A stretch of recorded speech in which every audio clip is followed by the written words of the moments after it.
কোন হিন্দু বলেন, ইসকন বলেন, খ্রিস্টান বলেন, বৌদ্ধ বলেন, নাসার বলেন, কিংবা মুসলমান ছদ্মবেশী যদি কোনো মুনাফিকও আমার ধর্ম এবং আমার দেশ ও আমার রসুলকে নিয়ে তিনটি জায়গায় যদি কোনো আঘাত করে, এরকম ব্যক্তির ছাড় এই বাংলার জমিনে কোনোদিনও দেওয়া হবে।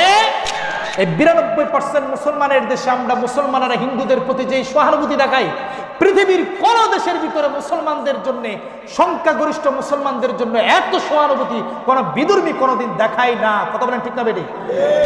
চট্টগ্রাম কোর্ট বিল্ডিং এর যে মসজিদটি আছে, সাম্প্রতিক সময়ে গত কিছুদিন আগে বাংলাদেশে যে সমস্ত ইসকনরা বসবাস করে, তারা ওই মসজিদটাকে হামলা করে মসজিদটাকে ভেঙে দিয়েছে, লাইট ফ্যানগুলোকে তারা ভেঙে দিয়েছে এবং মুসল্লিদের উপর অতর্কিত হামলা করেছে।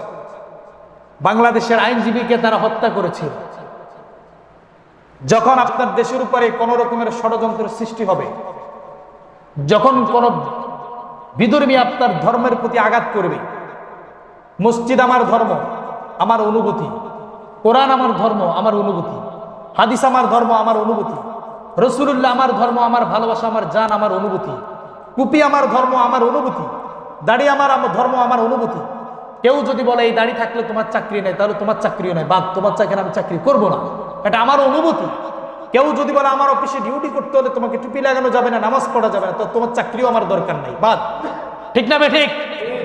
ঠিক একই রকম ভাবে কোন হিন্দু বলেন, ইসকন বলেন, খ্রিস্টান বলেন, বৌদ্ধ বলেন, নাসার বলেন, কিংবা মুসলমান ছদ্মবেশী যদি কোনো মুনাফিকও আমার ধর্ম এবং আমার দেশ ও আমার রসুলকে নিয়ে তিনটি জায়গায় যদি কোনো আঘাত করে, এরকম ব্যক্তির ছাড় এই বাংলার জমিনে কোনোদিনও দেওয়া হবে।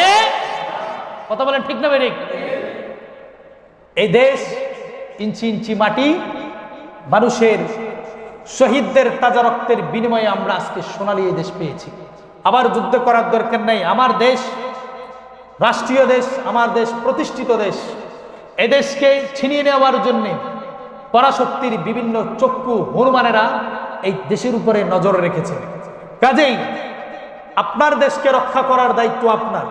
যদি কোনো ষড়যন্ত্র হয় করে, তাহলে আপনি বুঝতে পারবেন যে আপনার দেশকে ছিনিয়ে নেওয়ার জন্যে এই বাংলার জমিনে হিন্দু মুসলমানের ভিতরে দাঙ্গা সৃষ্টি করার জন্যে একদল শকুনের জাত কোনায় কোনায় কোনায় কোণে স্তরে স্তরে বসে আছে। কথা বলেন ঠিক না বেটি? প্রিয় ভাইরা আমার, এই জন্যে সাম্প্রতিক সময়ে যে স্কনেরা দুঃসাহস দেখিয়েছিল, বাংলাদেশের মুসলমান একজন আইনজীবী যিনি লেখাপড়া করে শিক্ষায় দীক্ষায় ব্রিলিয়ান হয়ে দেশের একজন রত্ন হয়েছেন, এরকম একজন আইনজীবীকে যেখানে মানুষ অন্যায় করলে, যেখানে মানুষের বিচার হয়, সেই জায়গায় গিয়ে আইনজীবীকে হত্যা করে আসছে। তাদের মতো জঙ্গি, তাদের মতো সন্ত্রাসী পৃথিবীর ভিতরে আর কেউ থাকতে পারে? কথা বলেন ঠিক না বেঠিক? আপনি ঠিক বলবেন, এটা আপনার ইমানি চেতনা, এটা আপনার ইমানি চেতনা, আমার ইমানি চেতনা। যে সমস্ত হিন্দুরা করেছে, স্কনেরা করেছে, আমি তাদেরকে বলছি। আমাদের অনেক হিন্দু শিক্ষক আছে না নাই? আমাদের কি স্কুলে পড়িয়েছেন অনেক হিন্দু শিক্ষক ছিল না? তাহলে আমরা কি তাদের প্রতি কঠোর হব?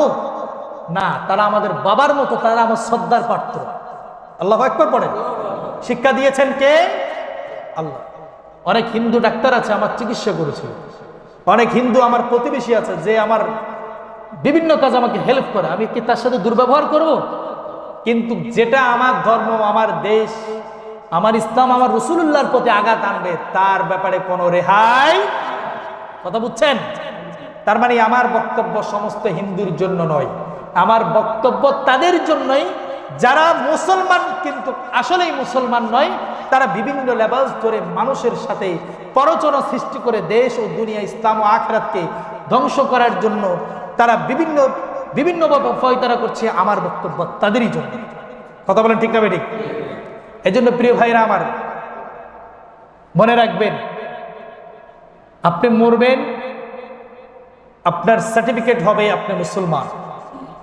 এই মুসলমানিত্বের উপরেই আপনার জানাজা হবে, আপনার গোসল করা হবে, আপনার কবর তৈরি করা হবে। আপনি মুসলমান, আপনার ভিতরে যদি ঈমান থাকে, আপনার ভিতরে যদি এক বিন্দু পরিমাণ ভালোবাসা থাকে, তাহলে পরে আপনার কোনো মুসলমান ভাইয়ের প্রতি যদি কোনো অমুসলিম আঘাত করে, সেটাতে আপনার হৃদয় কাঁপবে। আমি আবারও বলছি, আমার সেই ভাই ধর্মীয় দিক থেকে সে ওয়াহাবি হতে পারে, সুন্নি হতে পারে, খারেজি হতে পারে, রাফেজি হতে পারে, উজানি হতে পারে ফুরপুরা, সারসিনা, সোনাকান্তা, কিংবা সেই চরমানায়, কিংবা জামাত ও শিবির হতে পারে।